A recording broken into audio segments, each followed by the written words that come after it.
a parent will yell out to them to try harder, run faster, push, when they're pushing as hard as they can. And it's not the parent out there doing that event, which is hard. Like, athletics is hard and the events are hard. Doing a shot put is not easy as a child. We're not out there doing it. We're just standing in the sidelines, encouraging them. And I'm excited about today's episode that has an incredible guest, Scott Miller, President of the Little Athletics Plympton Flyers Club, and a true unsung hero of the community. Sitting down with Scott, it was clear to see why he was named the 2022 Little Athletics SA President of the Year. He has big visions and dreams for the club, he's committed to the community, and he sincerely cares for every Plympton Flyer member, which makes him a truly standout leader. Plympton Flyer was going to merge about 8 years ago, but thanks to Scott stepping up, being the president, and through his excellent leadership, he was able to turn things around. Plympton Flyers has seen year-on-year record-breaking membership numbers, and people are travelling afar to come. And that's why they won the prestigious title of 2023 Centre of the Year for all of Australia. His story really does highlight what's possible when you push past doubt and embrace leadership. This episode is packed with insights for parents, sports community members, and anyone questioning their own capabilities. I personally felt inspired to back myself more in moments of doubt and gained so many new and better ways on encouraging my kids. Scott has over 11 plus years of experience watching, coaching, and leading thousands of kids, so his wisdom is invaluable. Get ready for a conversation filled with inspiration, practical wisdom, and the kind of advice that stays with you long after the episode ends. So thanks for coming on, Scott. Really excited to have you on. Let's get straight into it. What inspired you to get involved with Plympton Flyers? thanks for having me on, Ann-Marie. It's nice to be here. It was through my children, and we joined Plympton maybe 12 or so years ago. It was just about getting our kids out and about and active. We did a come and try, and we just really enjoyed it. We enjoyed the atmosphere. We enjoyed that there wasn't any pressure on the kids, and the children liked it. They really liked their running at that stage of their life. It just seemed like a good activity to do on a Sunday morning to get them up and about. And we enjoyed getting down there and having a sausage afterwards. The sausage, that's one of my kids' favourite part as soon as they're finished. It's the best part, it's got to be there, yeah. Time for sausage. Yeah. And how did you become president? Well, president was an interesting one. There was an outgoing committee. So there was a committee that had been there for 5 or so years. They all had their children leaving. They're all 13s and over. And so during the season, they were regularly saying, we're leaving, we need people to come and step in, otherwise the club can't continue. Thought, well, my kids are really liking this. This is 3 seasons in now. And I didn't really do much else apart from help running an age group, which I really enjoyed as well.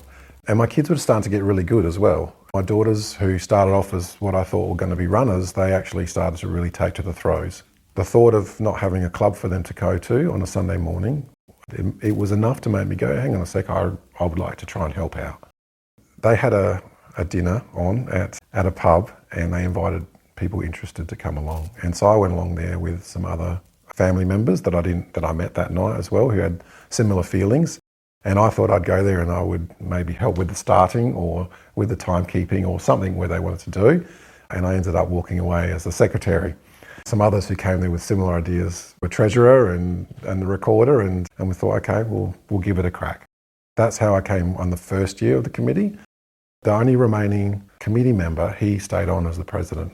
His son was also in the under 13s, so he knew he was going to stay there for 1 year and then he'd be leaving. So it was myself, and it was 2 other mums and another 2 dads, I think it was. So it was just 5 of us, that was it. So we gave it a crack, and it was a challenge, but we did the best we could, and we ran the club, and it was about 90 odd members at that stage, so it wasn't too overwhelming. At the end of that season, probably took 6 months before we actually go, hey, we can run a meet, all right, and we're doing okay here. We knew the president was going, and there was no other interest really as far as president goes. One of the dads who was there, who was treasurer at the time, he also said my girls aren't continuing on. So it was myself and two mums, so it was three of us. And we had to decide whether or not we're going to give it a go or are we going to merge with another club, a local club, which were doing quite well at the time. And we weren't in great financial position either, which wasn't fantastic to hear the treasurer say. So it was a bit of touch and go as whether or not we continue on with the club or not, because we also had our own self-doubts as well. Can we do this? Myself and the two mums met in the dead of winter and had a good discussion about it. One of those mums is still with us. She's not on the committee, but she's a mainstay as far as a helper goes. And we decided, okay, we've got to give it a go. We'll give it a crack, we'll see. And I said, okay, well, I'll be the president because the other mums didn't see that. And mum was the recorder and register, and mum was took over the treasurer. And our partners then came onto the committee. So we're back to 5, and that's how I started on the committee. So it wasn't really something that I was raring to go and putting my hand up. It was quite intimidating, and it was a lot of self-doubt. I've never done anything like this before. I'd never been on a committee before, never on a sports club before. Can I do it? And it's like, well, no one else is putting their hand up. I'll have a go, and if it doesn't work out, that's okay. It's amazing how you had that self-doubt and you overcome it, because fast forward, is it 7 years later now? It's my 8th year. 8 years later, and the club has grown, created this awesome community. It's fantastic. So you were definitely able to do it. I don't know what the word is, but it's really fulfilling. I don't know what the word is, but it's fantastic. What keeps you motivated now in your 8th season, and just found out you've got no more kids that are doing athletics? So what kept you motivated to keep coming back? I get so much fulfilment out of helping children. I never knew this would happen, and I'd feel this way. Coaching children and being part of a very small part of their life, and to help them build their self-esteem and belief in themselves, it's quite incredible. And I just did it last week with some girls who were really struggling with scissor high jump, and they're just 8 years old, and high jump's extremely hard and it's very unforgiving, and it's the only event where you're forced to go until you fail. It teaches a lot of perseverance. And they were struggling, and some mums got in contact with me, and I said, come out to training and we'll give them a go. Take away from the pressures of being rushed through a competition and trying to jump a certain height. We get the flexi bar out and we just have a go and do it 10 times and we'll see how we go. And these girls, by the end of it, they were in tears for the previous week because they were struggling with it. And at the end of the training session, there was at least 4 or 5 of them. They were all just super overconfident. They were all understanding what to do. It all just clicked with them. That feeling, that look on their face, that self-belief that I can do this, being part of that fuels me hugely. It's a priceless moment. It is. This is our 4th season here now, and I've watched you over the 4 seasons, and the patience and the calmness you have with the kids.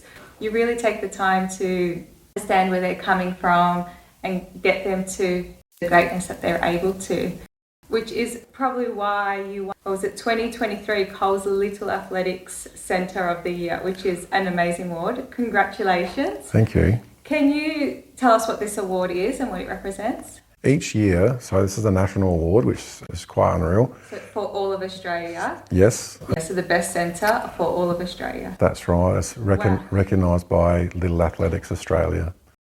We were put forward from our own association, Little Athletics South Australia. They chose us as the South Australian representative, and each state's association put forward their own centre, and then Little Athletics Australia go through the criteria. There's a bunch of maybe 5 different areas that you need to do very well in, and then Coles Little Athletics Australia selected us as the Centre of the Year for 2023. So it was quite mind-blowing, and never thought we'd achieve something like that, because there's so many wonderful clubs out there that for us to get is just wonderful, fantastic recognition. What do you think set Plympton Flyers apart from the other clubs to contribute to this incredible recognition? That's a tough question, because I don't hang out with other clubs or go with other clubs or see. I've only been to 2 other clubs, 1 meet in the very early part of when I was president, to see what other clubs did, how they ran things. I don't really know, because I'm not looking at other clubs, to be honest. It's not a great answer, but... Are you sure you don't want to tell us in case other clubs here and then they try to take the award? The CEO of Little Athletics SA said, whatever you've got out there, Scott, I want you to put it in a bottle and I want you to sell it to every other club. And I still don't really have a great idea what that is, because I've only really known what we do and how we run things. Some people say we chose your club because we love the community and we love the culture of the club. You're very well organised is another one that they say to us. I'd like to think it's the community that we've built, and it's a really family-focused community, and it's not focused on performance and winning. It's focused on the kids coming, the primary school age children. We're focused on having fun, trying something new, doing your best, having a go.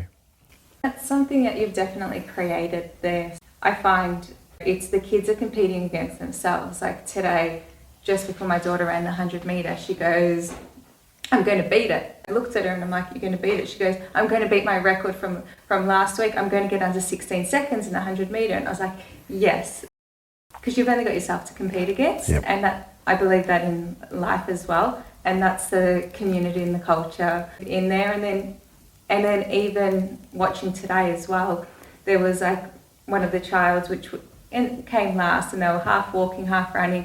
But you had probably about 30 of us mums and dads there going, come on, you can do this, you can finish this. 800 is hard. Yeah. And that kid kept going, and I think they only kept going because we were all standing there cheering them on. Yep, So, that's the culture we want. why do you think athletics is such an important foundation for young people? It is a foundational sport, isn't it? It's running, throwing, jumping. Not many sports include those foundational activities. It's also a young age where they get to learn discipline and perseverance and trying to have something to attain to as far as you know beating their personal best times or something that's achievable for them. And it's a lot of fun too. I think there's less pressure than a ball sport. There's a lot of pressure around a ball sport and lots of grey rules, whereas athletics is you do an event, it's yourself, it's an individual sport and you do it, and the result is what the result is, and you encourage them to do their best. What are some challenges you see in coaching the children and teenagers in athletics? The challenges are where they all develop at different speeds and time, and that's not just physical, but that's also emotional as well. They will all develop at their own pace, and so you need to take that into consideration. You talked about the patience before, and you need to take that into consideration. Sometimes as parents we can be a little bit impatient and want them to do a little bit better, and they're not quite ready to do that. So I find that's one of the challenges, but it's also one of the opportunities as well, that you can find what motivates them and you can find what works for them.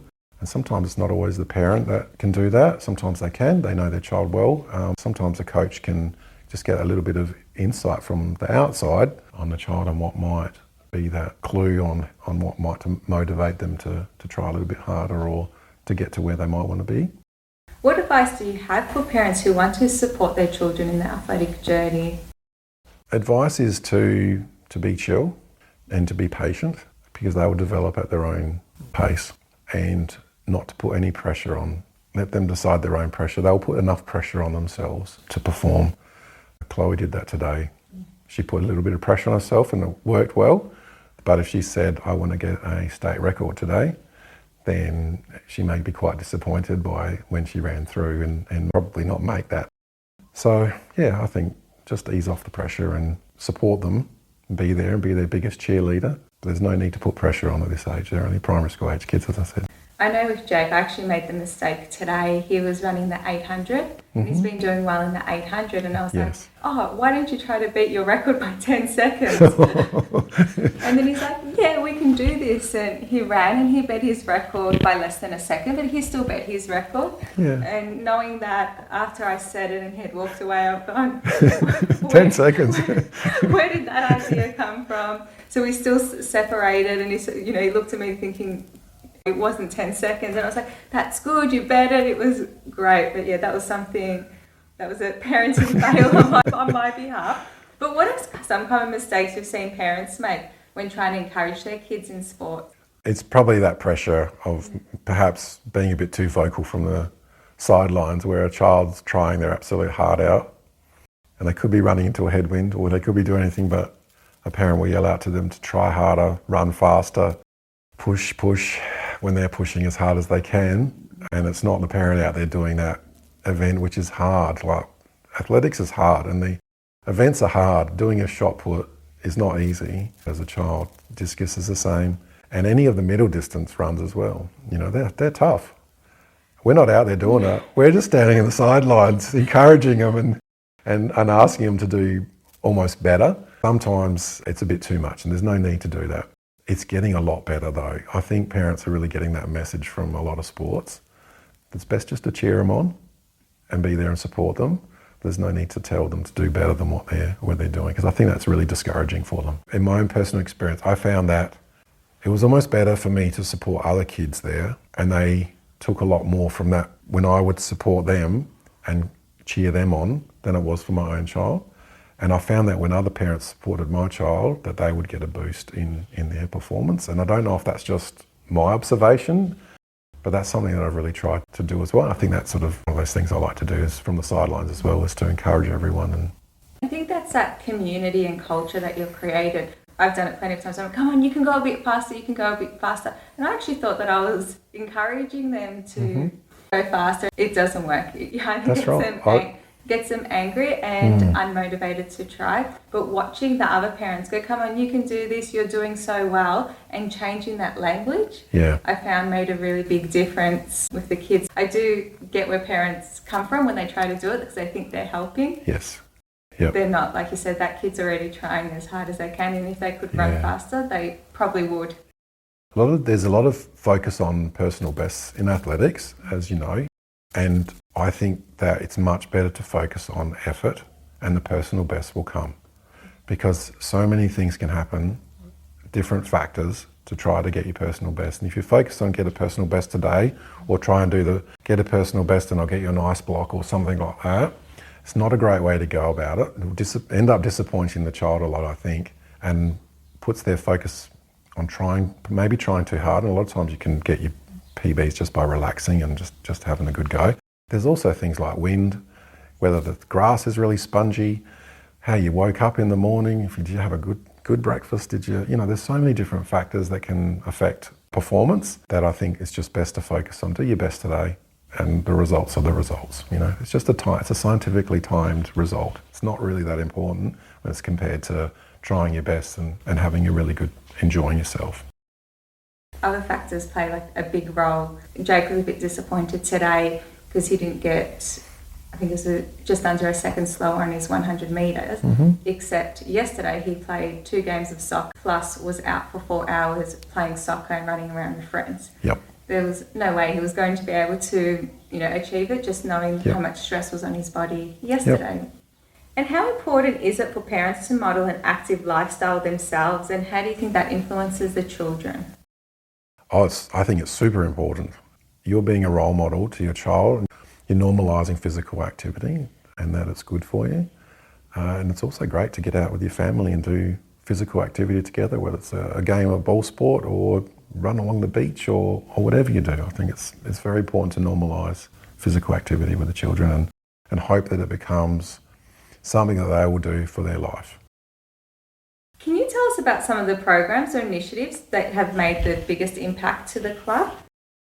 Some programs that we've brought in, we have this long-term vision that they start at Tiny Tots, and we want to bring in obviously a good Tiny Tots program, but also want to build a connection with the club. Like, this is my athletics club. So the Tiny Tots, we start there. And we have a program which is provided by Little Athletics SA. They did a lot of research into what 3 to 5 year olds like. They made a very good program. And so we then hire coaches to look after that group for us.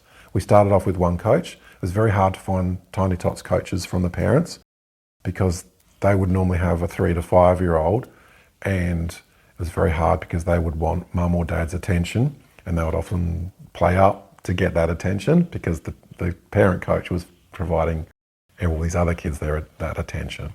We hired an outside coach, so no kids, of course, and we found some absolutely wonderful young coaches. They've changed over the years, but the common denominator with all these coaches is they were little athletes themselves. So we've the couple of girls at the moment we've got. One of them was from southern districts, now coastal districts, and went from under 10s through to the 17s. They're really grounded in it. And then they've gone to university, and this is a nice little part-time job for them. And then this Tiny Tots program is just great. It's just like 10 weeks and you can just follow this program. So it's game-based, but it's athletics focused. So we don't want kinder gym type in the balance beams and things like that, because they can go to kinder gym and do those things. So we want it to be athletics focused. If they're doing throws, then they're throwing mini vortexes. If they're doing runs, well, we want to try and come out onto the track and have a run on the track and have a go at the long jump hit, for instance. And they don't need to be measured or anything like that. They just need to enjoy it.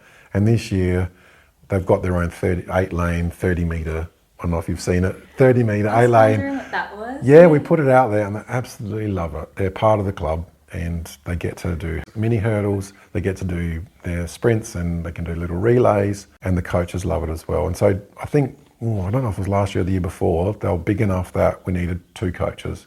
And so we're able to get one of our girls who went through Plympton, and she was doing some footy umpiring, and I said, are you interested in helping out as well? We could really use you. Her sisters are still doing athletics with us. And she said, yeah, absolutely. So now we've got 2 coaches in the Tiny Tots. They had 40 at one stage, I think. They're doing come and tries, and I think we're down to just over 20 or something like that are members. And that's really working. So that flows then into the next age group, which is the under 6s. The under 6s, we do a program called the On Track program. This is something that was developed by Little Athletics Victoria. It was where they noticed that these kids are 5 years old and they're a very big group, and they're also asked to do complex technical shot puts and discus throws, which are hard. They get 3 goes, and then if it's not their turn, then they have to wait, and then there's 20 kids, 15 kids, they get their go. So, and they're not doing much. But once they're done, they're sort of done. And then they get bored and they climb a tree or they do something. They get bored, exactly. They're 5 years old. And so they developed this on-track program where there's a lot more coaching and learning rather than measuring. And the other thing, too, was with the 6s was they're getting, as I said before, scientifically measured. It means absolutely nothing to the children. Absolutely nothing. They don't even understand what 1 metre 20 in a shot put. But it was more the parents. The parents want to know, you got 145 or 2 metres 30 or whatever like that. But to the kids, it meant nothing. And I was very focused on the kids. For me as a president looking over this thing, I'm trying to develop your child so that by the time they're in the 9s, they know what they're doing, so that if they go out to the stadium and have a go, they're not getting fouled because they know how to do a shot put. And they go out there and they get what they get as far as results go. But once they also find out how to do something and properly, they get a lot more enjoyment out of it. So a discus is a good example, because the discus is very awkward in their little hand, and getting that coordination and to get that throw out, it goes wobbly and all the rest of it, and it can go anywhere sometimes. So they need training. They need time to practice, and getting 3 goes at something, and then you have to wait 2 weeks and then do another 3 goes at that. It's a long learning curve. Can you imagine doing that in basketball, football? You get 3 goes at kicking at a goal. We're going to write down, you've got, okay, today you scored 1 goal, 2 points. And then 2 weeks later, you go up and begin, okay, today we're doing goal kicking, and we're going to write down what you got. The learning curve is extremely slow. So this on-track program was sort of that solution for the under 6s to under 8s. And that was, you have to have a coach, and then you run this program, and it is a progressive program that you go through. I'll try and think of an example of the shot put. They all will have an allocated area, and they will have a ball each, a soft ball, and they will practice that motion of a shot put, pushing out from your chest, just underneath your chin, and pushing out. And then the parent would be involved as well on the other side, and they would catch the ball, they would throw the ball back. And you do it over and over again, and that's the activity. And then once you finish the activity, you go and do the shot put. So they will then understand, and the parent also understand, that that's the shot put motion is we keep it under our chest, we have our elbow up, we have our thumb down, and we push it out. Now the kids loved it because they're active, they're involved, and they're fully engaged as well. And the parents liking it too, because they're understanding what they're doing and why they're doing it, and they're involved as well. They're part of the activity. I thought, this is really good. I'm going to give this a go. It's a bit different, but I'm going to give it a go. So I gave it a go, and then it sort of evolved over a bit of time. And we went from doing those activities where everyone's doing it at once and then going to do the events. Now we do it where the event happens, and while the event is happening, the parents are taking an event and actually doing the shot put event. The kids are doing that learning experience, that coaching. So we got a coach, and the parents also really appreciate this program because as an under 6, you're normally new to a club. And one of the challenges of Little Athletics is because you can start so young, the children, it's one of the first sports that they pick up. Gymnastics, they can start young, but Little Athletics, they can start at 3 years of age. And it's often the first time a parent's engaged with a sporting club and they're not sure what to do. And athletics is a bit complicated because there's so many different events and it's hard on them to throw them out in the deep end. And so that's what happened to me when I joined, and I have specific memories of difficulty and all of a sudden we're asked to go and run these events. And I remember going to do a shot put, thinking this is great, I'm here and I'm going to help out, and getting to the shot put and being intimidated by seeing a tape measure and a spike and some shot puts and going, I don't actually know what I'm doing. We were fortunate to have a parent who had been through it before, and he ran out and said, okay, this is what we do, and he was that age group chaperone and we learnt off of him. But if we didn't have that, it was going to be really tough. My first year as president, I had a mum come over and I said, how's things going and all the rest of it? And she was just stressed out, completely stressed out. She goes, none of the parents know what to do. None of the parents understand, and it's just me and they don't know how to help. And I specifically remember thinking, I never want to see a parent be so stressed out at Little Athletics if I'm in charge here. This on-track program was fantastic. To have a coach takes the pressure off the parents. The parents have time to learn the events, but at the same time we're having this game-based learning coaching where it fully engages the child to teach them how to do things, to teach them how to do these harder technical events. The kids love it. We've got 30 under 6s this year. Wow. It's nuts, and we had to get another coach to help out.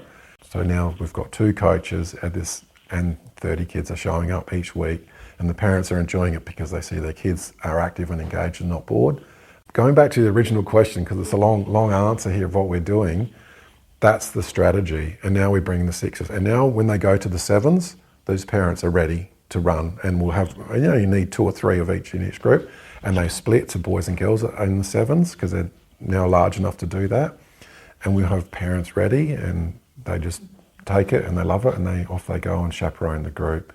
Sorry, go back, Tiny Tots. We provide them with, it's an initiative, we provide them with a t-shirt.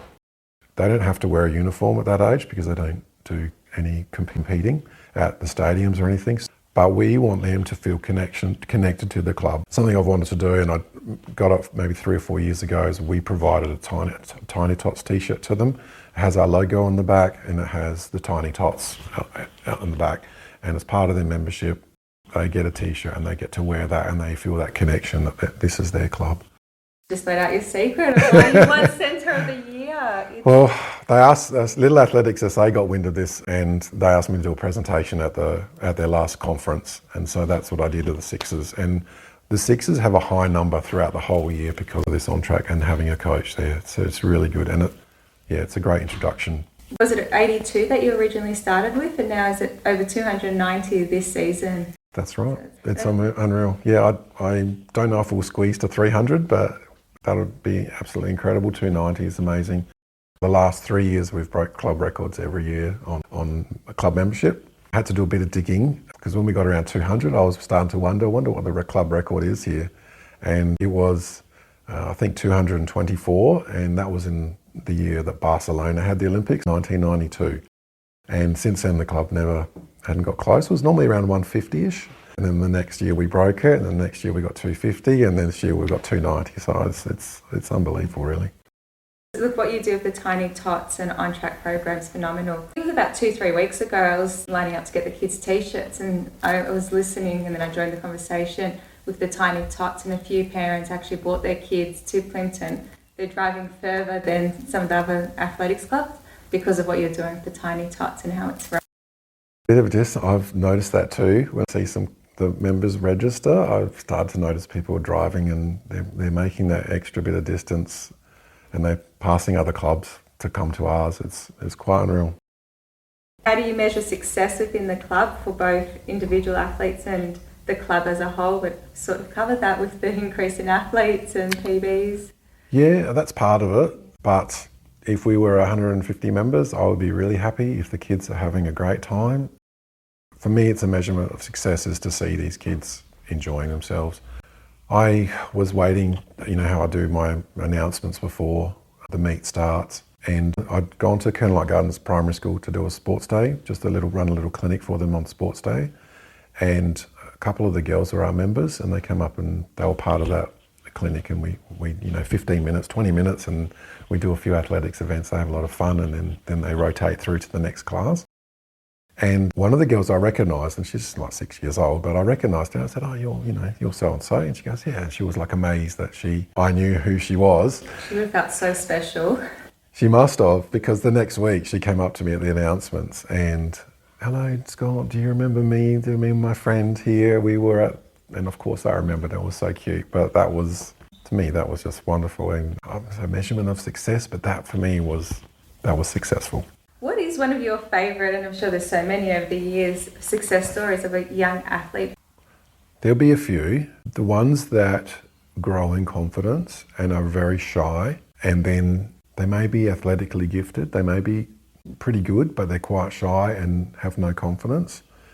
And playing a part in building that confidence up and then seeing the end result being successful, whether that's a PB or whether one that I can think of where he made the state team, and just seeing their growth and seeing their pride of their achievement and seeing how far they've come. I had another lad who went through from the tiny tots and then from the sixes, so he was special to me because he was in my daughter's age group, so I saw him go from the sixes all through to the 17s, and he would show up every week. He was around about the middle of as far as athletic performance goes, but he stuck to it. And he came out 12, 15 meets at least. He'd rarely miss it. And he'd just go out and try his hardest every week. That's it. Try his hardest every week. Got a PB. No, that's all right. He's back the next week. He had his successes, failures, and he had his tears that he would go out to the state championships and do his jumps. Out of the three disciplines, by the time they start to get around 12, 13, they start to know which avenue they're really good at and what they like to pursue. And his was jumps. Long jump, triple jump. He went out one year, state championships. It was a big deal because you make the state championship, you had to qualify, so you had to jump a certain distance to qualify to even make it, which was an achievement in itself. And he did 3 fouls, and that was the end of his season. He was in tears on the way home. He tried hard, he went out to training and all the rest of it. But he brushed himself off and he turned up the next year. And he turned up the next year and he turned up next year and he's state champion now. And that's how he finished his little athletics, under 17, state championship, triple jump, broke a club record, broke the long jump record, and he just stuck at it. You don't know those things are going to happen when they're 9 years old and they're just going out there and having fun. But he just loved it, and he just stuck at it, and it was perseverance. And his body changed and grew into it, and it was a pretty special moment. And I think that's one thing where with a lot of the athletes, when you hear the stories, they have setbacks, and it's being able to keep going, keep persisting, keeping going when others have stopped and they're going, where they can achieve that greatness. How does strength training complement athletic development of kids participating in track and field events? I think strength training is super important. It is hard to get that education out to parents that it's just as important as doing the event. But strength training is important because of that need for balance. Injury prevention is really important as well. And the kids' bodies are changing quite a bit. So as I said, their balance it can be quite a bit off. So it's very important. We've got quite a few of the kids in the gym that do athletics and are competing at that state base. And a few of their throws and that, we've found that the training will just change and they can throw that few metres extra. And that's actually what makes the difference. It surprised me. One of the boys that trains, I go, "Oh, what do you do?" And he goes, "Discus, just discus."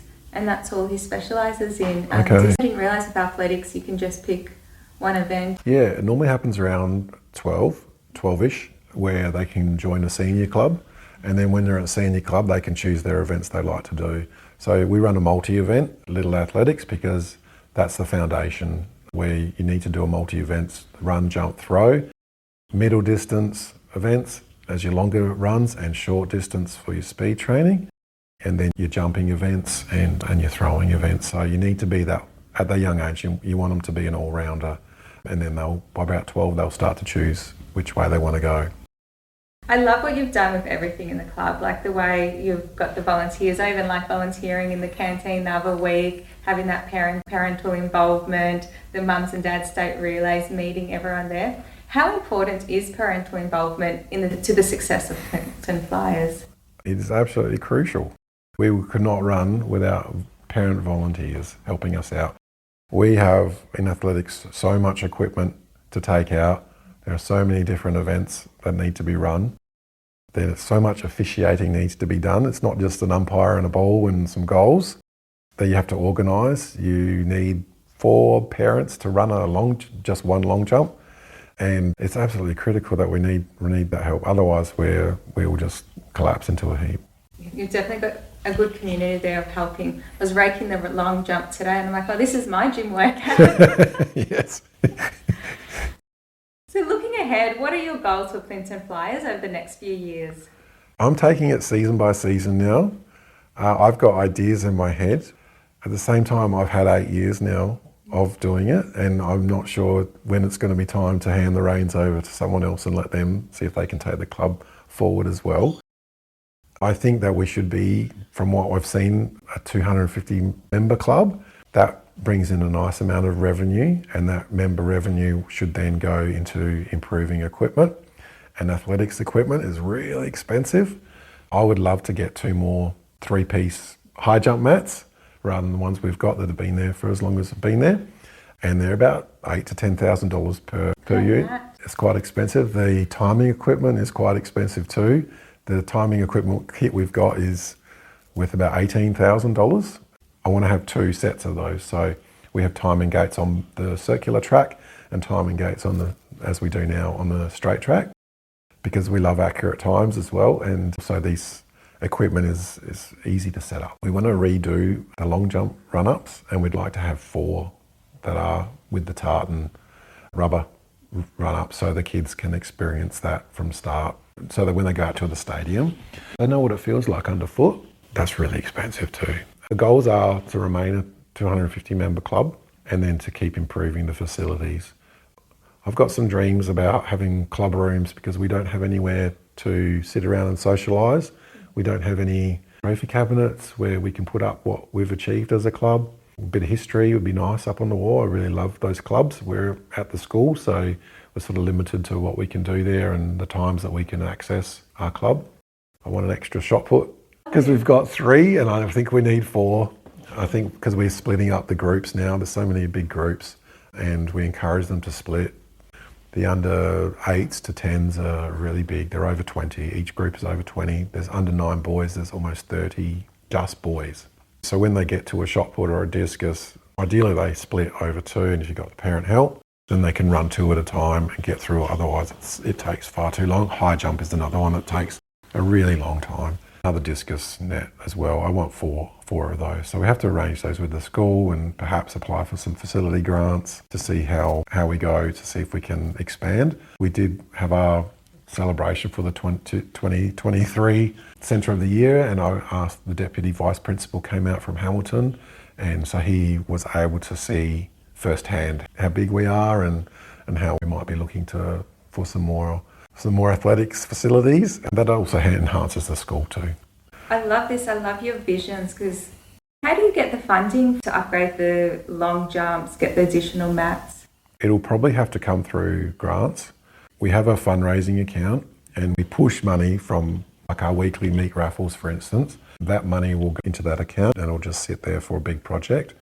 We will go and do a Bunnings barbecue, which you've helped us out before. Thank you. They're so much fun. They are.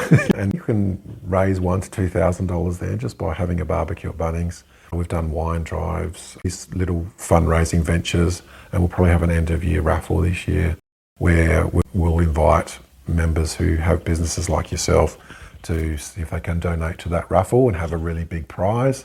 And Count us in. yeah, thank you. And at the same time, it promotes that business, but at the same time, it allows those businesses to give back to the community because they see the hard work that we're doing and see the end benefit goes to the children.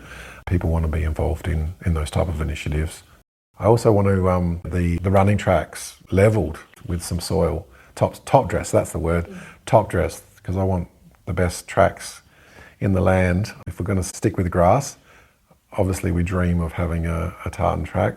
They won't be at a school, I'm sure, but we'd have to probably move to get one of those. But yeah, we've got some big dreams. If we can top dress the 100 metre track and have the goal of the best 100 metre track, that'll get parents bringing their kids as well. Well, if there's anyone listening to this that can help with any of these goals, please reach out to Scott. Parents want to enrol their kids into Plympton Flyers. How can they do that? The best way is to go to our website, plymptonflyers.com. On the front page is the registration link, which will take you through to the registration portal, and you just sign up there, fill in the family details, and then there's come and try as a product, and there's a drop down there. You just choose come and try, and you can come out for 2 free come and tries. And then hopefully if we're a good fit for the family, then we hope that you as a member. I can highly recommend Plympton Flyers to everyone. It's such a great community there, so you'll come and try it, and I'm sure you'll be happy to sign up.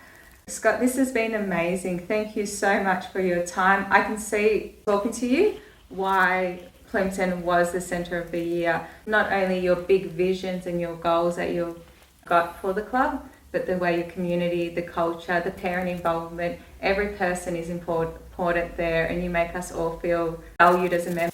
Even as you've grown, and I've watched the growth, I feel just as important as I did in the first season. Thanks so much, Ann-Marie. That's lovely. Yeah. So 2 questions to finish up. Okay. If you could give one piece of advice to young athletes starting out, what would it be?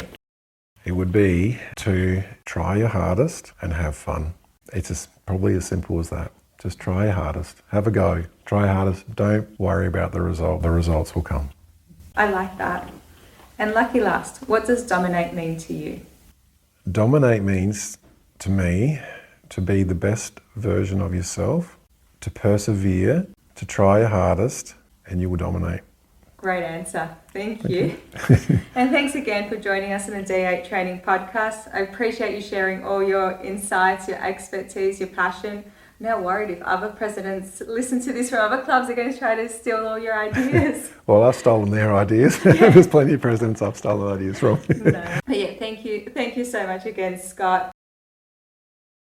Thank you for listening to the show. I hope that you loved this episode as much as I did.